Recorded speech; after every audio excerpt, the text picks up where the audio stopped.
Okay, this is for the Algebra 2, or it could be for anyone. I was talking about it today and I thought, well, might as well just try it. If you have not, you should always go to the official SAT site to download some of these practice tests. I just picked the latest one, like, test 8. After you download it, you'll be able to find the test inside, and this is the test. I don't think they mind, because everyone can download it. So I'm going to do the section 3. So section 3 for this SAT is like math test, no calculator, 25 minutes, 20 questions, and so on. They gave you a whole bunch of like formulas and whatnot, but you cannot use calculator. So actually it took me a long time because I have to capture all these screens, and so we'll see if we can get it done in 25 minutes. Alright, so we start with 1 minute marks. Okay, let's start. If there's anything you do not know, or like whatever I'm going over here, and you just have no clue, you can ask me in class. And it's a good practice. I'm not gonna take 25 minutes. So if you realize after you watch this video as an example, there's certain things you do not know, you may want to look into it. You don't really have that much time. It's already March. In the equation above, what is the value of x? All these x, you're going to add them together. All those x, you're going to add them together. First, 3, 4, 5, 6, 6x. -3, -2, -5, 7, 2x. Okay, then you're just trying to solve it. So subtract both sides by 2x, you'll get yourself a 4x. Moving that -5 to the other side, which is going to be a plus 12. Divide both sides by 4, x is going to be 3. There you go. Second one, the graph above shows the distance traveling d in feet by a product of something like 5 m minutes after the product is placed on the belt. Which of the following equation correctly related d and m? So this is just what they are trying to look at. Yeah, they are looking for the slope-intercept form. So you are looking at the y-intercept. Y-intercept is going to be b is going to be 0.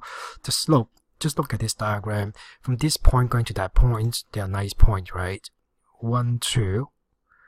And then 1, so y is over 1, so the slope is going to be 2 over 1, and so your slope-intercept form is y is equal to mx plus b, so y is just equal to 2x plus 0. So in this case, the x and y is different. X is going to be d, x is going to be m, so d is equal to m. Yeah, a. The formula below is often used by project manager. What are they asking? Which of the following correctly give P in terms of, okay, so this whole bunch of things is very irrelevant. So they want to find something in terms of P. So basically at the end, you want to have P equal to something. So first of all, you may want to multiply the 6. Okay, so 6e is equal to O plus 4m plus p. I basically just moved that 6. And then I want to keep the p, so I subtract O, subtract 4m. P stay, so let's hope one of that is that p 6e minus O. Yeah, there you go. Easy. This one, in the figure above, RT is equal to TU. What is the value of x? If these two are similar, so we are focusing on this isosceles triangle. There you go. So this is an isosceles triangle, so we have to calculate these two angles. Obviously, it's just triangle sum. So 180 minus 114, this whole thing divided by 2, I'm gonna get one of this lovely number. 180 minus 114 is going to be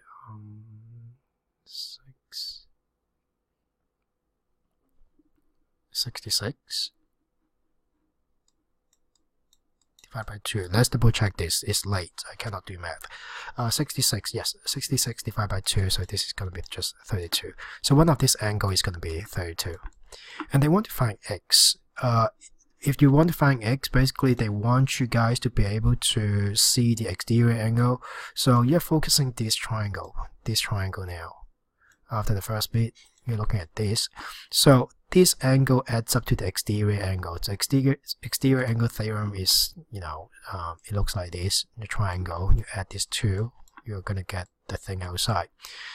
So 30 plus 31, 63. Did I do something wrong? Oh, I'm sorry. Jeez. 33. 33 plus 31, 64.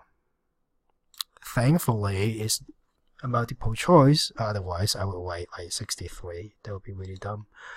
The width of a rectangular dance floor, that's pretty long. Width is W.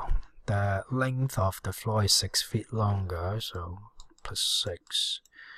Which of the following expression express the perimeter? So you're just adding all of this together, right? So if I'm not adventurous, so I'm just going to have W plus 6 plus W plus W plus 6. So I'm just going this direction. So how many W do we have? 1, 2, 3, 4, 4 W. 6 and 6 is 12. Yeah, we do have one, yeah. Which of the following consists of the y coordinates of all the points satisfies the system of, well, this 2x is basically that 2x, so you have to replace that. It's a simple substitution. So y is greater than, instead of 2x you have 5 minus 1, y greater than 4.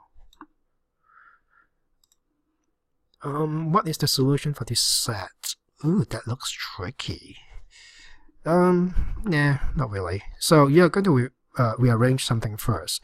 So 2x plus 6 plus 3, I'll minus that 4. So I'll get to something like this. Minus 1. Getting rid of this square root, you have to square both sides. 2x plus 6. X minus 1. I know if you don't remember this expansion, you can do it the long way. I can do it with the expansion, so it's going to be x squared minus 2x plus 1. So you'll get to this. You'll get to this thing over there. Then your job is to actually rearrange them. So I'm going to rearrange them into a quadratic formula. So I'm going to have a 0 on this side. I want x squared to go first. Negative 2x minus, because I'm going to move this, should have a negative 4x. 1 is over here. I'm going to minus that 6. It's going to be negative 5, I think. Alright, so this quadratic formula I can solve. This thing I can solve. So should be able to factor that without too much problem. I want to get to a negative 4. It's going to be a plus. It's going to be a minus. So my solution should be x is equal to x plus 1 and x plus minus 5. So my answer is x is equal to minus 1 and 5. So let's find something that's within that range. Negative 1 and 5. There you go. So that's basically what you do. You just try to get it into the quadratic equation and then factor that thing, and with the zero product you should be able to find the two solutions. So the solutions are bound between negative 1 and 5. Okay, which of the following expression is equivalent to that? Oh, okay, they are just testing factoring. So this, you are going to somehow, you have to factor this. You put the x out, x squared minus 9. Right, and then this is the difference of 2 squared. You're gonna break it again. X plus 3, x minus 3. All right. Then this one I should be able to factor without too much problem. 1, 1, 1, 3, negative 2, plus or minus. So x plus is all the way over here. X plus 1. And x minus 3. Alright, so we are looking at these two expressions. We are going to cross out stuff that we don't need. X minus 3 happens again. The rest of the things I cannot really cross out. I have x times x plus 3 over x plus 1. Hopefully this one. Oh, this one. Yay. Easy. In the xy plane, the graph of the equation above is a circle. Point P is on the circle and has coordinate that. If PQ is the diameter of a circle, what are the coordinates of point P? So you need to know the circle formula. Hopefully you do remember. This subtract, okay, I can't remember what letter they use. I think it's kind of similar to the vertex form, to be honest with you. They use H and K. R square. So this is the circle formula. If you do not remember it, just Google it, Google circle formula, and you'll get to this form. And the H is going to be the x coordinate of the center, K is going to be the coordinate of the y coordinate of the center, and then this R square, R is going to be your radius. So obviously in this scenario, my center is going to be 6 and negative 5. My radius is going to be just simply 4. Okay, so we have that simple information over here. What are they talking about? What's the coordinates of point Q? If this is PQ is the diameter. Oh, okay. So center is going to be 6, negative 5. Let's change the color. 6, negative 5. So we are going to talk about negative 5 is over here. So that's going to be your center of your circle. Okay, so that's the center of the circle. And I know that P is on the circle that has coordinates of 10. So 10 is going for space over the direction. So basically this is on the edge. So P is on the edge of your circle. So your circle should be looking something like this. Okay, it's not perfect, but you can get the picture. So it's that thing over there. So P, the coordinates is going to be 10, negative 5. Now it says P is actually part of a diameter, so you have to be careful about that. Diameter is all the way on the other side. Okay, so Q is over there. So obviously from 6, I'm actually going that direction by 4, so it has to be 2, negative 5, right? Yeah, it has to be 2, negative 5. Because we are on this same line, so it's just moving left or right. Okay, that was the first tricky one. It's not really tricky anyway. Okay, a group of 202 people went on an overnight camping trip. Wow. Taking 60 tents with them. Some of the tents held 2 people each and the rest held 4 people each, assuming all the tents were filled to capacity. Okay, that assumption is actually very important. Then every person got to sleep in a tent. Exactly how many of the tents were to...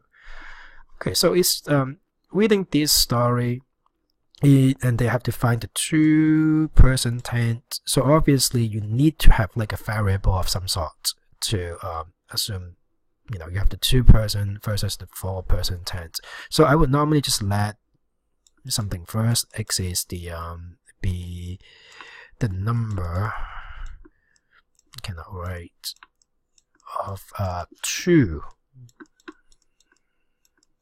So this is X is the number of the 2-person's tents, and then let Y be the number. I'm just gonna copy this, 4.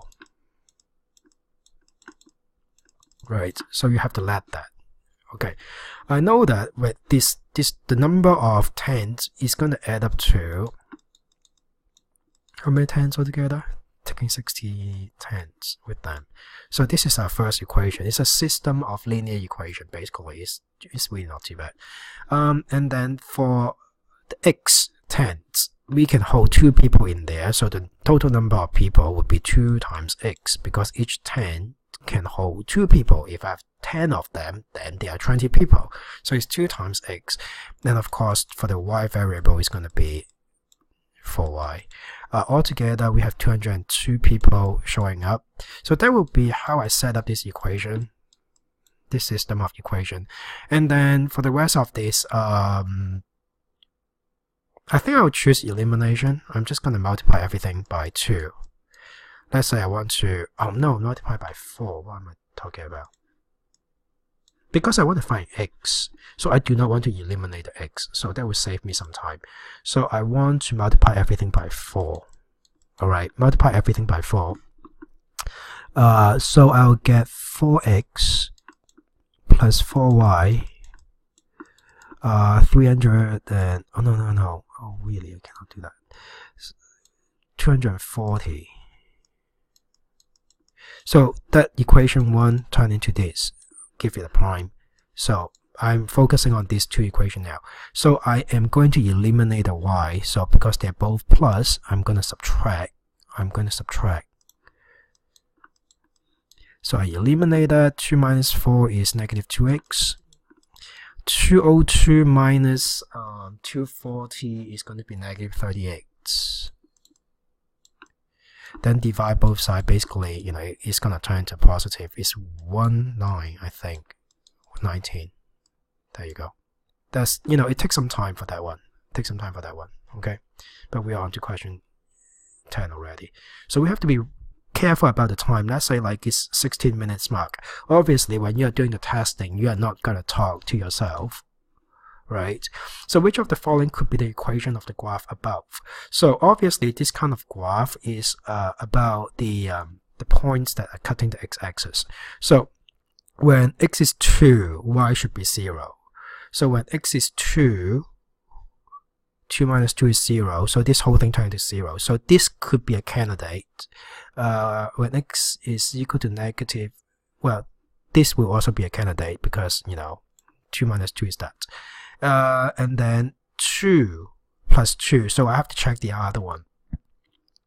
Negative 3, no, because this one will never get us to 0, if you notice that, because x is going to be negative 3 minus 3 is negative 6, negative 3 plus 2 is negative 1. They're going to multiply to something that's not 0, so cross that out. And same applies to this. So you have only 2 choices. These 2 choices can be a pain. So what you may want to do, it depends on what they give you as the information. Possibly this 10 and negative 10 is something that you may want to use. So I can draw a line over here and say, oh, okay, when it's 10 is somewhere over a little bit less than 2.5, I would say, a little bit less than 2.5 over here. So we have to think about which of these is the most appropriate answer out of these 2. And let's see what we can do. Can we do something like negative 2? Is negative 2 a better thing? I think negative 2 is better. If you use negative 2, it depends on what number you get. This at least you can guesstimate. I think negative 2 is a better answer. So we are going to try x is equal to negative 2 instead of this. 2.5 is not easy to calculate. So we have y is equal to negative 2 times negative 2 minus 2 is going to be negative 4. Negative 2 plus 3 is just 1. It's going to be a negative 8. We want to try the second one and see what that looks like. Negative 2 squared is going to be 4. Negative 2 minus 2 is negative 4. Negative 2 plus 3 is 1. Negative 16. Alright, hopefully we can see the winner. The winner has to be something less than negative 10. Alright, it's this one, so it has to be this one. So this one actually takes a little bit longer. You have to be careful about what they're asking and pick the points that's, you know, easy to use. Of course, nobody's going to stop you doing 2.25 over there and see if you get 10, but good luck with that. If 2a over b is... Are they really asking something like this? It's just cross multiply. So cross multiply, you'll get your b on your own, 4a over there, and then b divided by a is going to be 4. You move that 4. Moving right on. Oil and gas production in a certain area drop from 4 million barrels to in 2000 year 2000 to 1.9 in 2013. Assuming that the oil or gas production decrease is a decrease. If it's a decrease, keyword decrease, the slope has to be negative. So which of the following linear function best model the production? Okay. They both start with 4. Okay, they both start with 4. So it's going down by we have to figure out the slope. So from 4 million going down to 1.9 million, the difference is 2.1, isn't it? Yes, it's 2.1 million. And this is, the decrease is 2.1. This is in 10 years time, right? No, 13 years.